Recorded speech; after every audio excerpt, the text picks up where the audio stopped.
Monsieur le secrétaire d'État, j'ai entendu vos explications qui ne me convainquent pas, sur l'absolue nécessité de cette application, puisqu'en définitive, c'est bien la question clé qu'il faut se poser. En quoi est-ce cette application, étant donné les risques d'atteinte à la vie privée, de remise en cause des droits et libertés que cela comporte, et vous avez reconnu que il n'y avait pas de risque zéro, et je pense qu'il y a par ailleurs eu des alertes ces dernières semaines, ces derniers mois, qui montrent qu'il n'y a pas juste pas de risque zéro, mais il y a des réels risques sur les données personnelles, et l'extension d'un système de cybersurveillance, de surveillance numérique, pose question sur les droits et les libertés.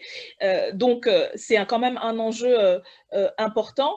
Or, jusqu'à présent, et malgré ce que vous dites de la lecture que vous faites de l'étude, je crois c'est de l'étude d'Oxford épidémiologique à laquelle vous faites référence, mais qui est sujette à débat et à des analyses différentes, l'absolue nécessité de cet outil par rapport à la question sanitaire n'est, de mon point de vue et de point de vue de plusieurs observateurs et observatrices, pas du tout prouvé.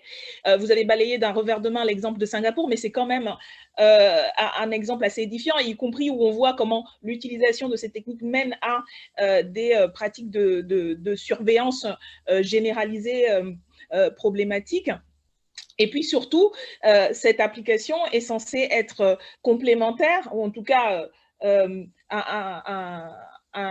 addition à l'ensemble des mesures prises. Or, ces mesures de prévention et de protection sanitaire sont particulièrement défaillantes sur la question des tests. On n'est toujours pas à l'objectif des 700 000 tests qui étaient affichés par le gouvernement, sur le nombre de masques et les masques gratuits qui devraient être distribués à la population.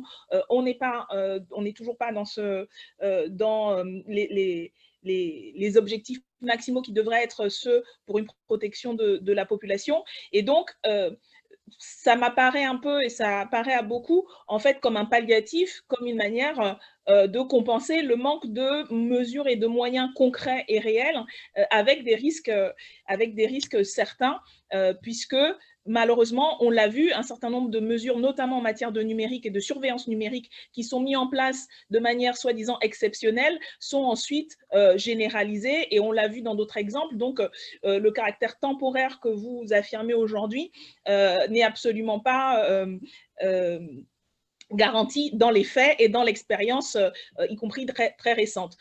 Et donc, de ce point de vue, les éléments que vous mettez en avant pour justifier l'utilisation de cet outil et de cette application en termes de santé et en termes de protection des libertés ne me semblent pas suffisants pour caractériser une nécessité au-delà même des enjeux de proportionnalité.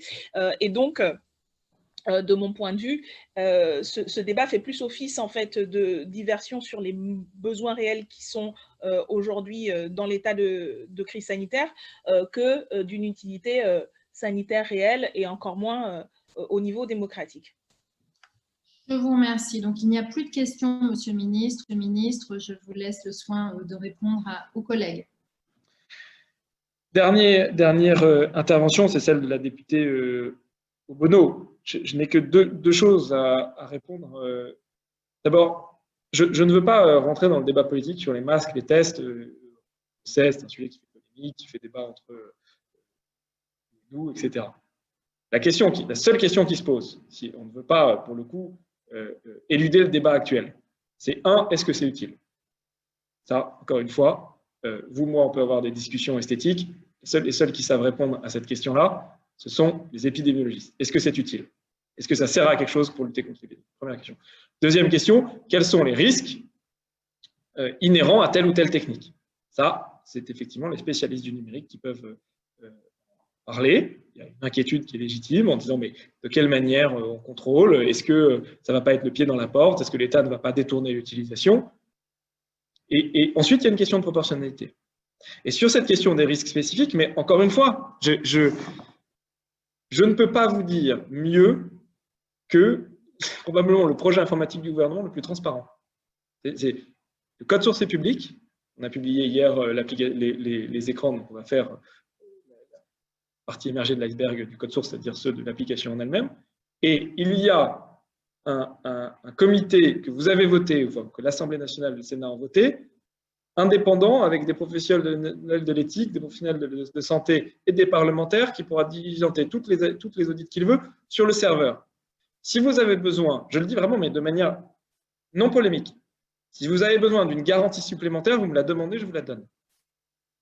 Mais dans ce cas-là, dites-moi laquelle. Où est-ce qu'est le loup dans ce cas-là? Si vous avez peur qu'il y ait un endroit où il y a un recoin où on cache quelque chose, vous me le dites et on vous donne la possibilité que d'autres, plutôt que nous, vous garantissent qu'il n'y a pas de problème.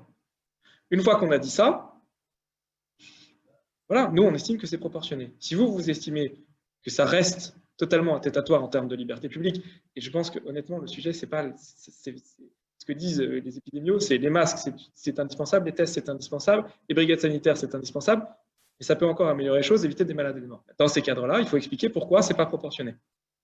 Mais je respecte pleinement les prises de parole de gens comme François Sureau qui disent « moi je suis contre le confinement, moi je suis contre l'application, je prends le risque les malades et les morts supplémentaires ». Et dans ce cas-là, il faut l'assumer en tant que tel. Mais dire que c'est attentatoire aux libertés publiques, honnêtement, je ne peux pas l'accepter. Enfin, demandez-moi la garantie que vous souhaitez, technique, vous l'écrivez et on vous la donne.